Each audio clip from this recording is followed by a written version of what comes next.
Bienvenidos a una nueva edición de Cantabria de Cerca. Así casi sin darnos cuenta, la inteligencia artificial se ha colado en nuestras vidas. Está en el trabajo, está en el ocio y está en muchos aspectos que vivimos. Hoy queremos poner el foco en este tema, en este asunto, y ver un poco cómo se nos ha colado y para qué la utilizamos hoy en día. Y para eso tenemos a nuestro invitado de hoy, Diego García, director del área de simplificación administrativa de la Universidad de Cantabria.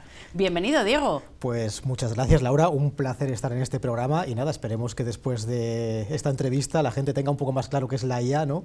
Y para qué lo puede utilizar y cómo debería utilizarla. Pues vamos a empezar precisamente con el primer tema que planteas, porque cuando hablamos de inteligencia artificial a veces se confunden los términos. ¿De qué estamos hablando exactamente? Bueno, yo lo voy a intentar explicar de forma sencilla, llana, para que todo el mundo me entienda. Al final de lo que hablamos es, primero, de una herramienta, hay que tenerlo claro, una herramienta como es un martillo, solo que mucho más sofisticada, que sirve para cosas muy concretas, que creo que en eso igual profundizaremos un poco luego, para que la gente entienda para qué sirve y para qué no. Bueno, ¿por qué lo llamamos inteligencia? Porque intenta de alguna manera emular las aptitudes o habilidades humanas, vamos a decirlo así, más sofisticadas, como digo. Por ejemplo, hablamos de un robot aspirador que automáticamente barre nuestra casa. Bueno, eso lo llamamos inteligencia artificial, porque hace una tarea muy específica que hasta ahora estaba asignada a humanos y que requiere, y aquí es donde yo suelo utilizar dos verbos que creo que se entienden muy bien, percibir y razonar, ¿no?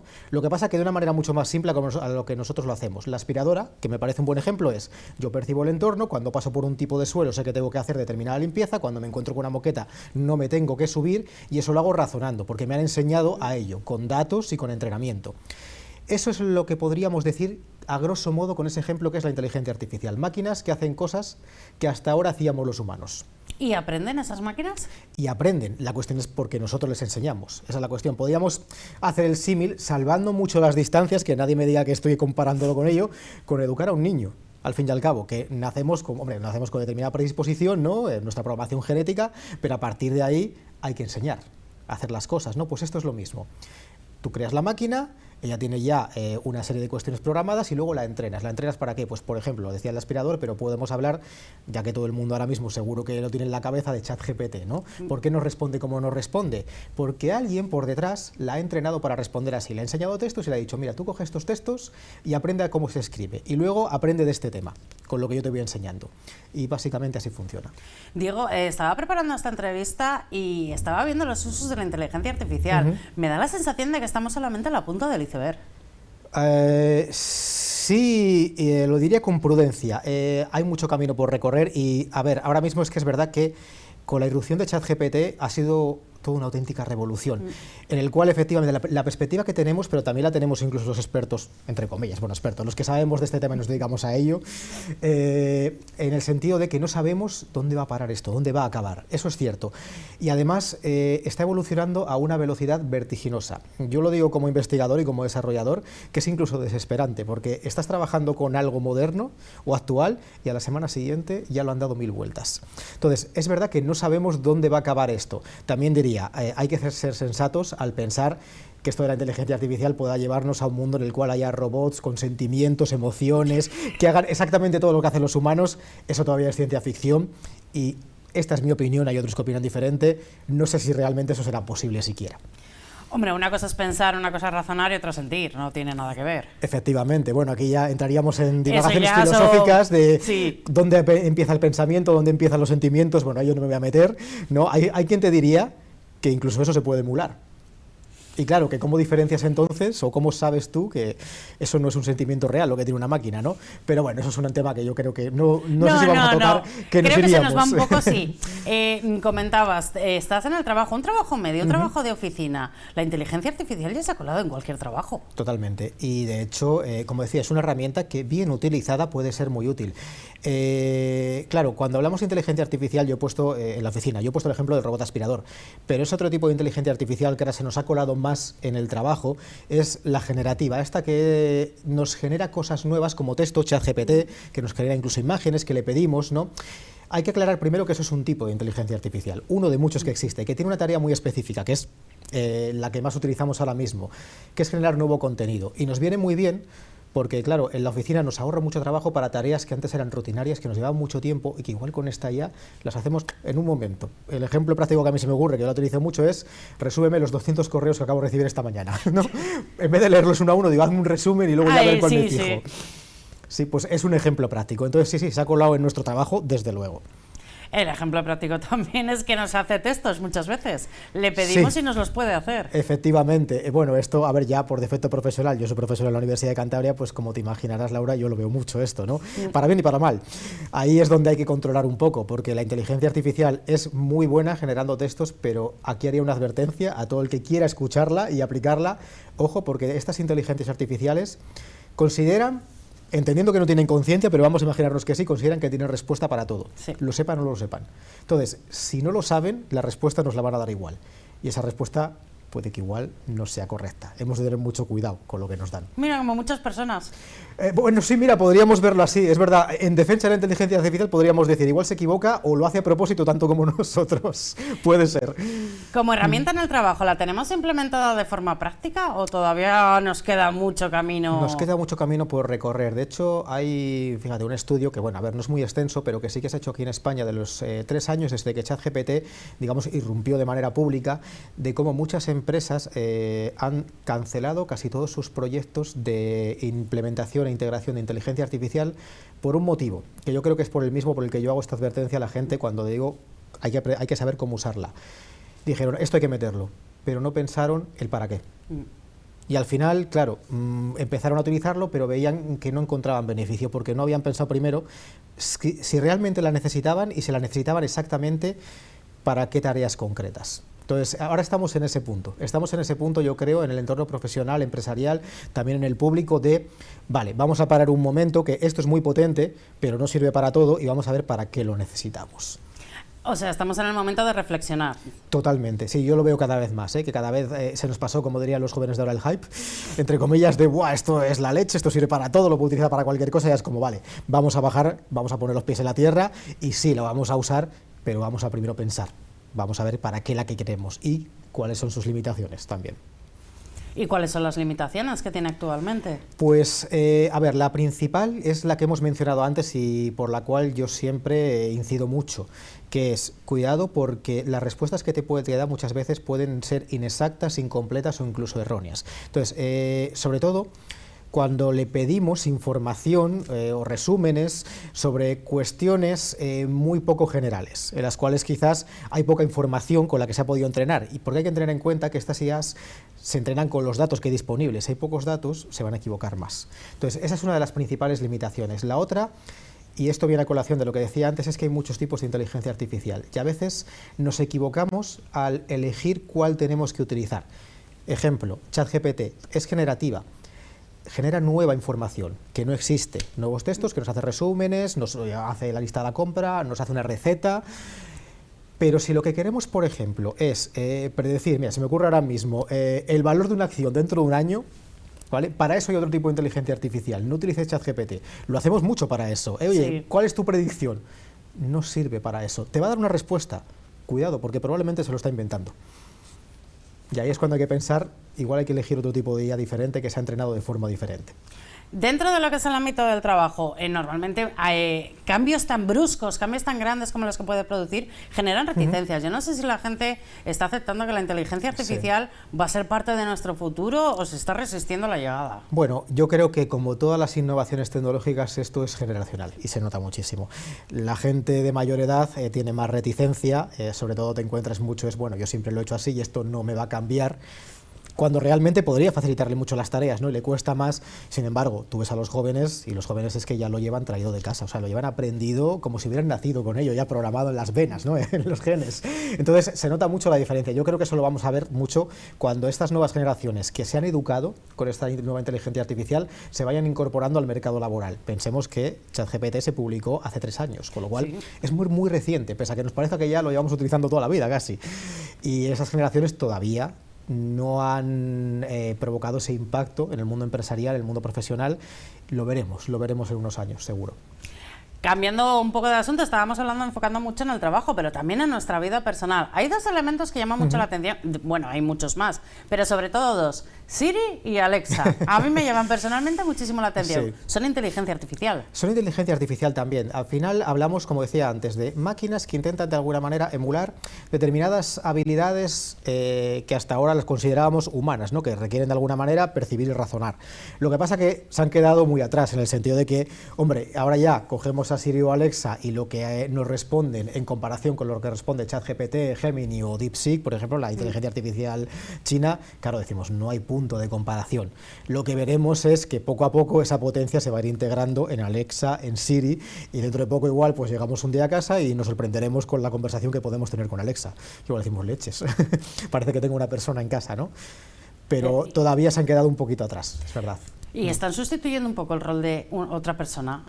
Las estamos utilizando un poco como si fuesen seres humanos de verdad. Pues ese es el gran peligro, ese es el gran peligro. Yo siempre cuento una anécdota, me pasó en uno de los primeros cursos que yo di sobre inteligencia artificial de este tipo, la generativa, cuando una señora de ya determinada edad, que me sorprendió primero que se hubiera animado a utilizarla, porque normalmente ahí son más reticentes, lo hizo, y cuando yo les hablaba de los peligros, le decía, no sustituyáis a los humanos en la interacción, me dijo, pero es que es mucho más maja cuando yo la consulto temas médicos que mi médico de cabecera, y digo, digo, qué peligro, digo, ya, pero ten cuidado con lo que te va a contestar, claro, decía, claro, yo entendía de mí, digo, bueno, el médico de cabecera no sé si es que será borde, o es que le ha preguntado muchas veces, y claro, los humanos nos cansamos, sí. Y ese es el verdadero peligro, la IA no se cansa de nosotros, le podemos estar preguntando constantemente y nos va a responder siempre de buen humor, porque la han programado para ello, y eso tiene un peligro, que primero no es humana, segundo nos engaña, ¿vale? Nos hace pensar que igual todas las relaciones son así.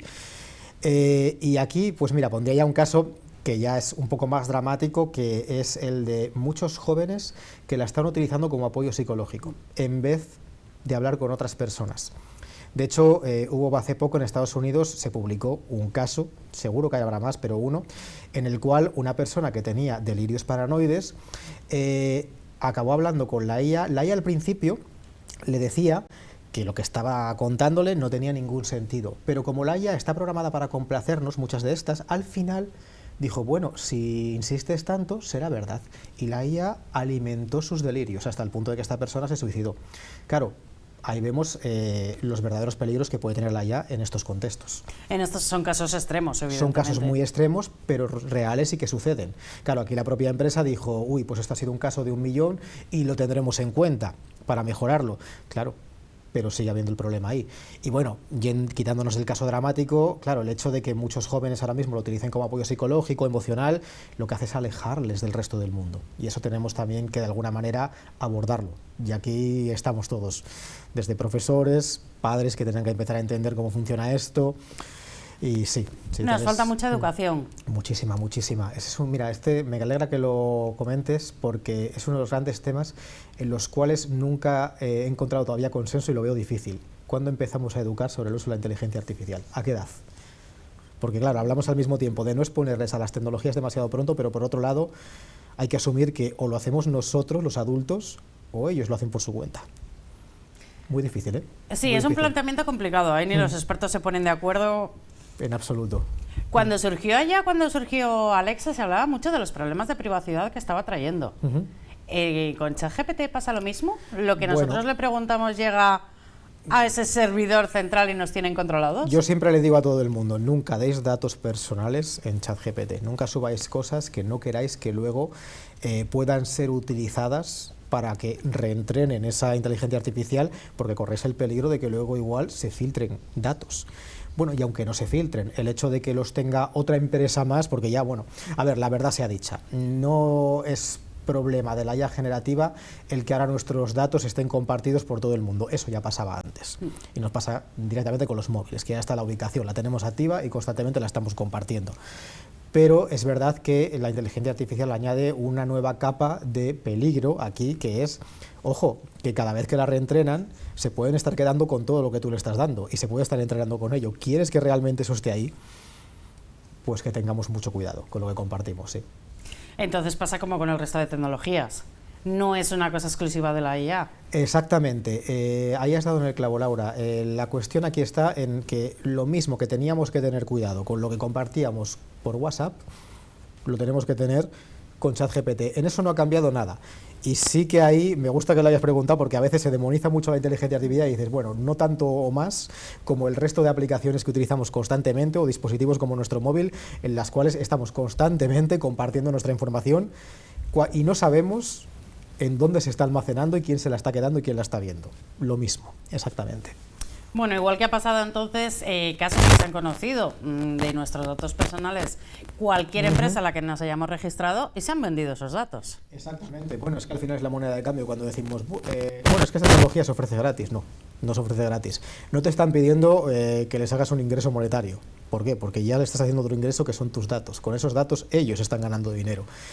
Así que seamos conscientes también de que no hay nada gratis en el mundo de la tecnología y que cuando tenemos aplicaciones abiertas, vamos a decirlo de otra manera, que no nos exigen poner una tarjeta de crédito es porque se están lucrando de otra forma. Al fin y al cabo son empresas y como empresas tienen un primer, segundo y tercer objetivo que es el mismo, que es ganar dinero.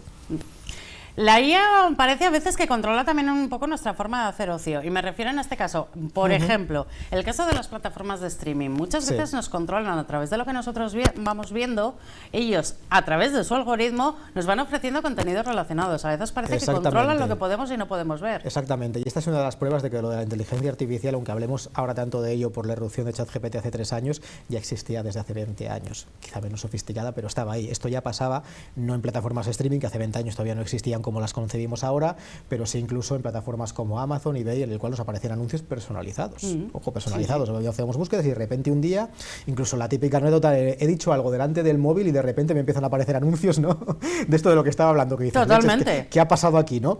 Pues ahora sucede, lo que pasa es que ahora se han refinado muchísimo, muchísimo. Ahora tú entras en Netflix y efectivamente las recomendaciones que a ti te aparecen, Laura, no son las que me aparecen a mí seguramente. ¿Por qué? No, para porque nada. Veremos series diferentes y navegaremos de forma diferente, porque ojo, probablemente también están almacenando nuestros patrones de navegación, las famosas cookies, ¿no? Para qué tal, las leen y dicen, ¿qué te interesa esto? Pues te voy a vender esta serie. Y sí, estamos hipercontrolados. Claro, de hecho, ahora uno llega a dudar de que si lo que está consumiendo es lo que realmente quería o lo que le están convenciendo que quiere. Claro, porque muchas veces es eso, ¿no? Se dirigen a nosotros y nos dicen, no, tú lo que quieres es esto. Y ya directamente lo coges, porque te lo han puesto ahí, a huevo, para darle al OK y venga, adelante. Bueno, pues en eso estamos, efectivamente. Ya con estos algoritmos controlan nuestros hábitos de consumo de forma brutal. ¿Y cómo nos defendemos? Pues yo creo que lo has dicho antes bien, con educación y conciencia. Entender, primero, cómo funciona todo este asunto de la inteligencia artificial, entender qué es y cómo funciona, el que es yo creo que también es importante, y luego ser conscientes, aquí hablamos como consumidores, porque es en lo que nos convertimos, en puros consumidores, ¿no? De qué es lo que queremos y qué es lo que nos están ofreciendo. Yo lo veo muy difícil de todas maneras, obviamente, porque vivimos en un mundo que va todo muy rápido, en el cual todo lo queremos inmediato, y claro, no nos paramos a pensar. Pero esa sería la clave, la única que yo encuentro. A ver, que luego también, por ejemplo, vemos esos positivos. Simplemente lo que se ha puesto en el móvil, la detección de llamadas sospechosas de gente que no queremos hablar con ella. Ya te identifica si son temas comerciales, temas publicidad, y allá cada uno decide si quiere coger o no quiere coger. Efectivamente. Ahí también podemos ver cómo el uso de la inteligencia artificial tiene, digamos, aplicaciones benignas y beneficiosas, ¿no? Para el conjunto de la sociedad, que parece que siempre hablamos de las cuestiones negativas, de los peligros, ¿no? pero que hay también muchas hay positivas, aparte de lo que hablábamos, de que nos puede ahorrar tiempo en el trabajo, hacer que tareas tediosas y rutinarias las podamos hacer más rápido. Pues sí, los filtros de spam en el correo electrónico, los filtros de spam en el del móvil, la ciberseguridad también. Ahora la ciberseguridad básicamente lo basa todo en la inteligencia artificial, que es tan potente. Bueno, aquí hablamos de lo que, yo no sé quién fue lo que lo escribió en un libro, ¿no? Que siempre que las fuerzas de seguridad dan un paso hacia adelante, pues los malos dan otro, ¿no? Y así vamos. Es una guerra constante, ¿no? Bueno, pero ahí estamos nosotros también, ¿no? Para defendernos. Entonces ahí tenemos aplicaciones buenas, benignas de la inteligencia artificial. Efectivamente, en nuestros móviles ya automáticamente cuando recibes una llamada te dice probable spam y tú ya puedes decidir no cogerla. Incluso puedes decir que se bloqueen automáticamente. Y ahí hay algoritmos de inteligencia artificial detrás. Y también, por ejemplo, los bancos, que igual lo de los móviles parece un poco más anecdótico, pero el banco tiene ciberseguridad para prevenir estafas. También. Y para alertarnos si se están haciendo cosas extrañas en nuestra cuenta. Correcto, exactamente. Y otra vez ahí, inteligencia artificial. Ahora yo creo que es que no hay nada que no tenga inteligencia artificial detrás para detectar este tipo de comportamientos y darnos aviso. De hecho, por ejemplo, en un banco yo lo que esperaría, para que me entienda la gente, aunque suene un poco raro, es que tenga una inteligencia artificial paranoica. Que mejor que se equivoque detectándome mucho que todo lo contrario, ¿no? Bueno, pero ahí está.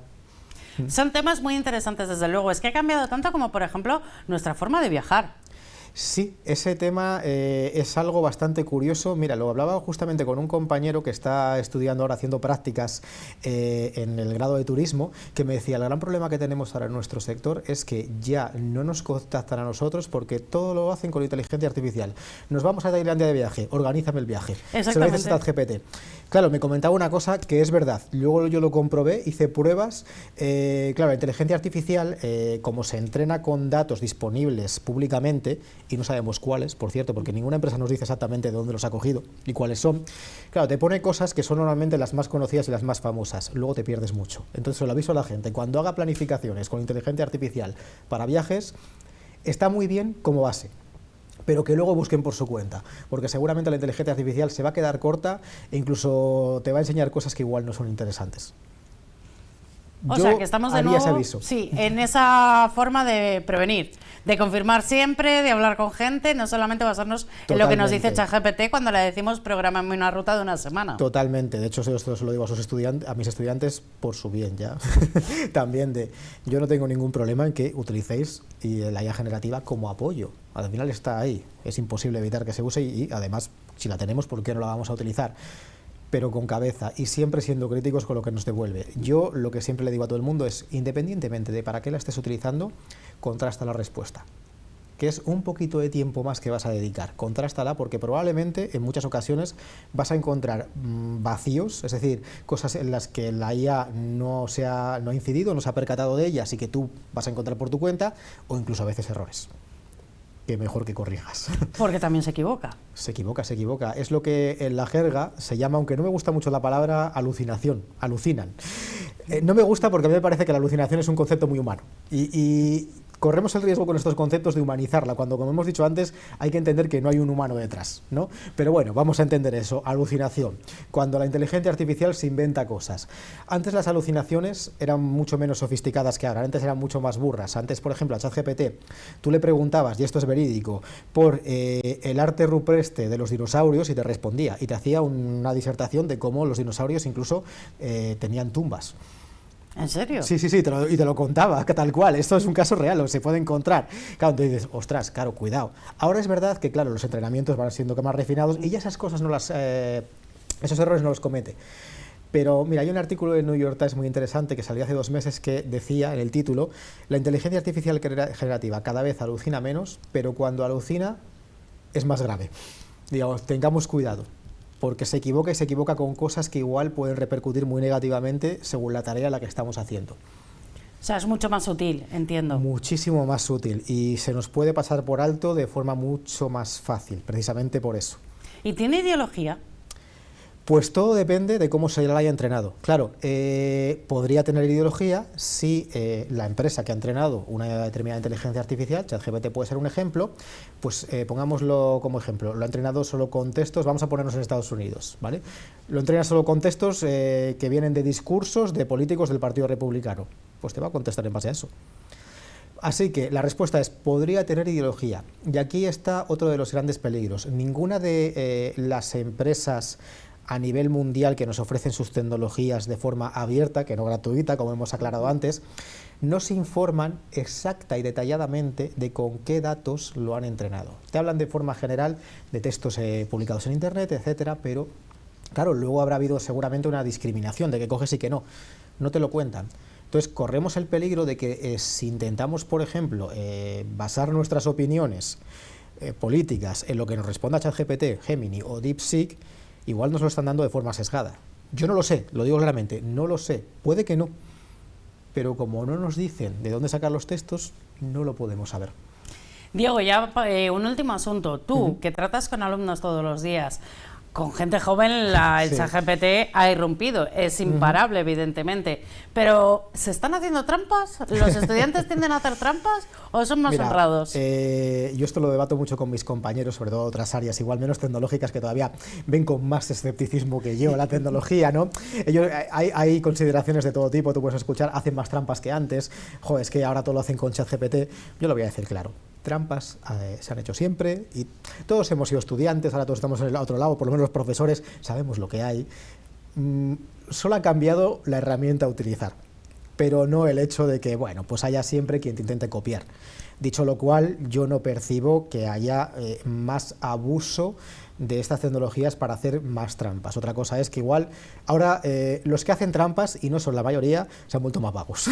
Ahora lo tienen más fácil, ¿no? Lo tienen más fácil. Pero no. Y ya digo yo que la mayoría de los estudiantes, y esto lo digo de verdad, como mi percepción, son sumamente responsables y cuando utilizan estas tecnologías van aprendiendo cómo utilizarlas y luego son críticos. Y cuando no lo son de primeras, se vuelven críticos por la fuerza cuando después de un par de correcciones dicen, vale, sí, mejor empiezo a hacerlo por mi cuenta porque si no, esto de utilizar solo ChatGPT siempre no lleva por buen camino. ¿Y vosotros estáis preparados para detectar cuando hacen trampas? Es muy difícil detectarlo y esto no se lo oculto a mis estudiantes porque, bueno, algún profesor me dice, no digas esto porque claro, luego entonces les animas a utilizarlo. Y digo, bueno, es la verdad. La verdad es que ahora mismo es muy difícil detectar cuando un texto ha sido generado por una inteligencia artificial. Sí que digo una cosa, cuando son textos muy largos y repetitivos llega un punto en que lo ves descaradamente. Ahí sí, ahí bueno, y sobre todo cuando son 100 entregas y empiezas a ver patrones como los estudiantes que dices, vale, os habéis puesto todos de acuerdo para utilizar además la misma inteligencia artificial. Pero si a ti te entregan un solo texto, es muy difícil saber o determinar al 100% si eso ha sido generado por inteligencia artificial o no. Y ya termino poniendo yo un ejemplo. Yo hice una prueba una vez con un texto que tenía que hacer, lo hice yo por mi cuenta y luego dije, voy a ver qué me hubiera hecho una inteligencia artificial. Y luego se me ocurrió, dije, lo voy a pasar por supuestos detectores a ver qué pasa. Y los detectores decían que la IA era yo, mi texto, y la otra era el humano. Y digo, joder, pues estamos buenos, ¿no? Sí. Muy difícil, muy difícil. Pues nada, Diego, con esto nos vamos a despedir. Al final la conclusión con la que me quedo es una herramienta, es muy potente, pero nos falta un poco de educación todavía y hay que tener cuidado cuando la utilizamos. Exactamente, yo diría no demonizarla, es una herramienta muy útil, que yo animaría a la gente a utilizarla, pero con cabeza, que primero se informe muy bien, que pregunte a los expertos si tiene dudas y luego ya que sepa cómo utilizarla para según qué tareas y con la frase que termino siempre, no dejando que piense por nosotros, que pensemos nosotros por nosotros mismos al final. Muchas gracias, Diego, por haber estado con nosotros. Muchas gracias. Muchas gracias también a todos ustedes que han estado con nosotros. Recuerden, Cantabria de Cerca vuelve el próximo martes, como siempre, a partir de las 10 de la noche aquí en Popular Televisión.